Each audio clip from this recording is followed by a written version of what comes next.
My husband came home 5 hours early, and this is what happened. The sound of the front door unlocking hit me like a gunshot. My breath caught in my throat. My pulse hammered so loud I could barely hear anything else. Warm fingers still lingered on my waist and I could feel his breath against my skin.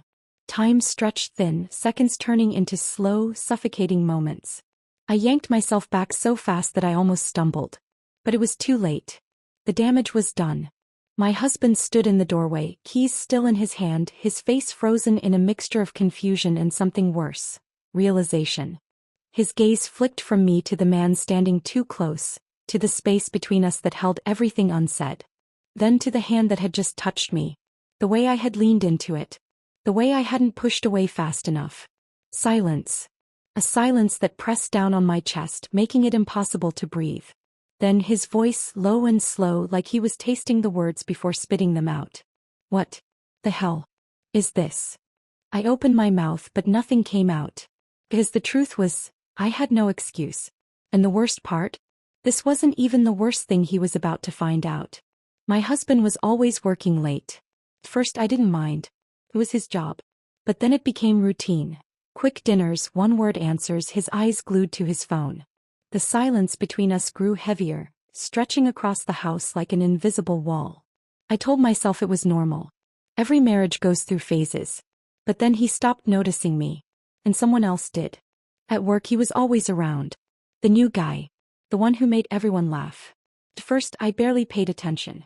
Just another coworker. A harmless presence. But then I caught myself looking forward to seeing him. His easy jokes. The way he leaned in when I spoke like my words actually mattered. Small things. Insignificant. Until they weren't. Conversations stretched past work talk. We lingered. Close enough to feel the heat between us.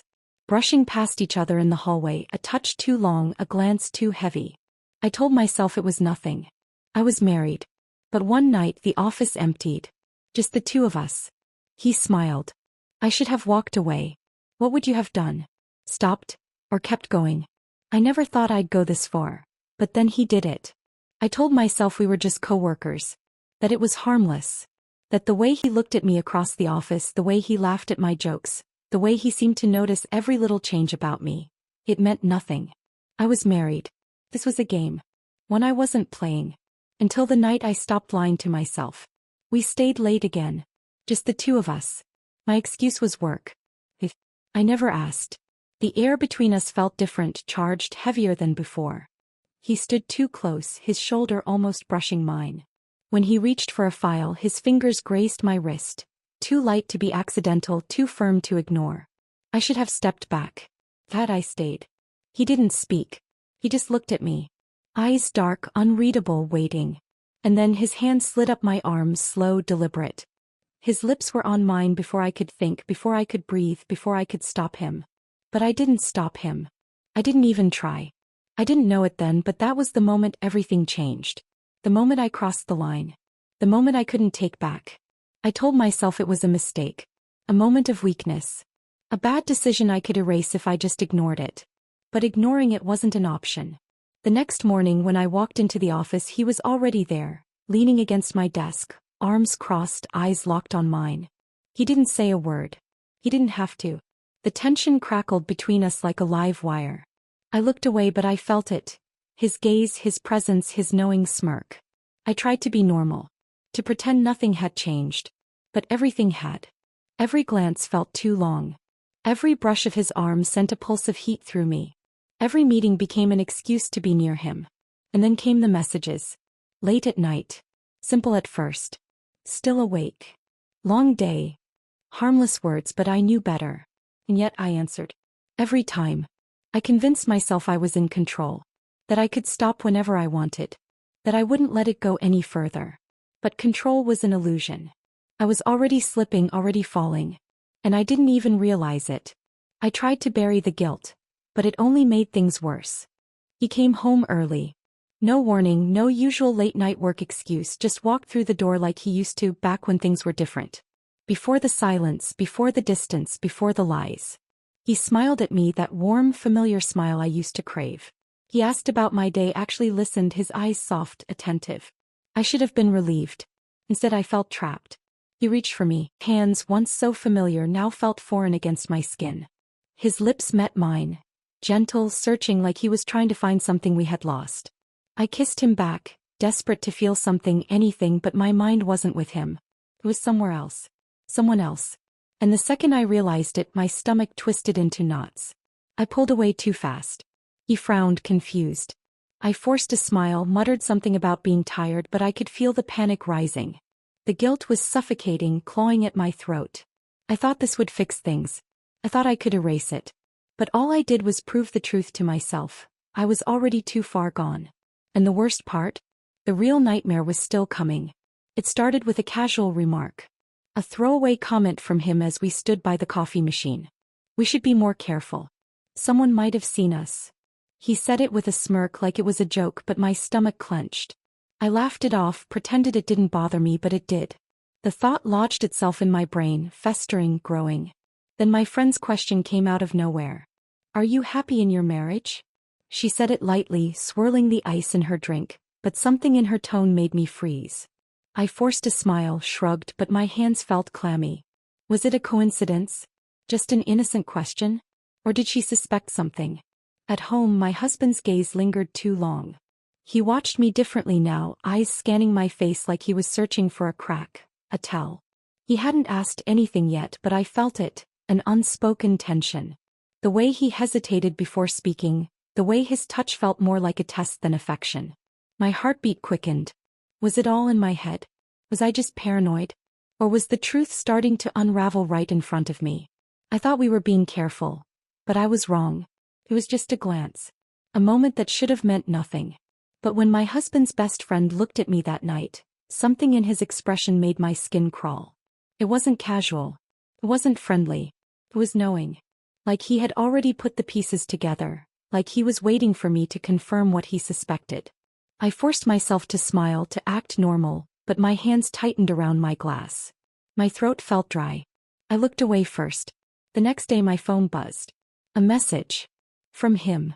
Just 4 words, but they hit me like a punch. We need to talk. My stomach dropped. He knew. He had to. There was no other reason for him to send that. I stared at the screen, my heart hammering so hard I could barely think. Should I answer? Ignore it? Pretend I didn't see it? Thought I still had control. Thought I could manage this, keep everything contained. But as I sat there gripping my phone, one thought consumed me. This was about to get so much worse. I heard the door, and I knew I was caught. The parking lot was nearly empty. The night air was thick, heavy, like it knew what was about to happen. I told myself this was just a conversation. A goodbye. An attempt to regain control before everything spiraled beyond repair. But deep down I knew it was already too late. He stood close, too close, eyes locked on mine. Are you sure this is what you want? His voice was low, careful, like he was giving me an out. I should have taken it. Instead I hesitated. That was all it took. He reached for my face, fingertips brushing my jaw, a touch so light it sent a shiver down my spine. I didn't move. I didn't step away. His lips hovered near mine, waiting. My pulse hammered in my ears, my breath caught in my throat. And then, a sound. The unmistakable click of a car door shutting. I turned, my heart plummeting before I even saw him. My husband. He stood just feet away, expression unreadable.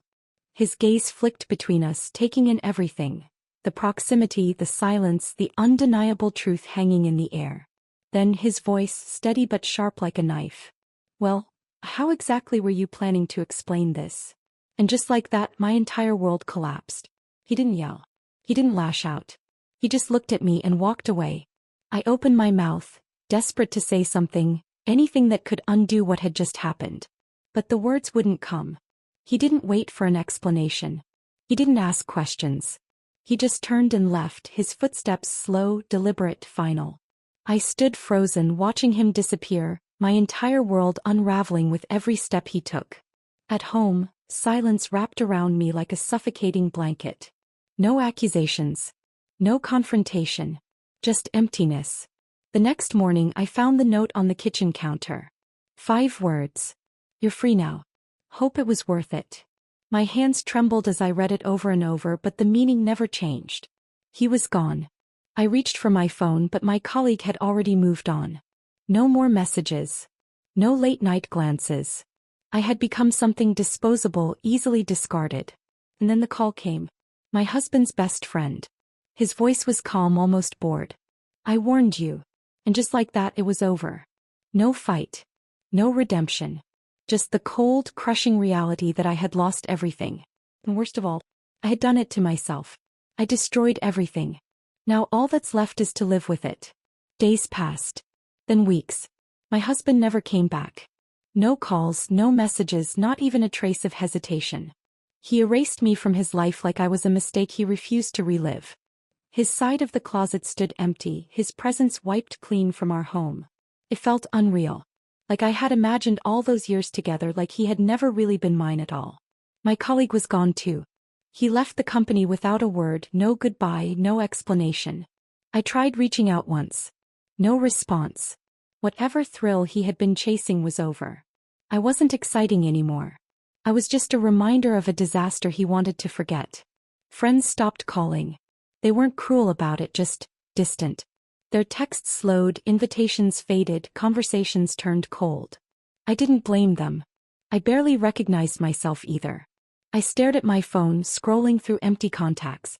No one left to call. No one left to fix this. Thought I had control. Thought I could handle it. But all I did was destroy my own life with my own hands. And now I had to face the wreckage. Alone.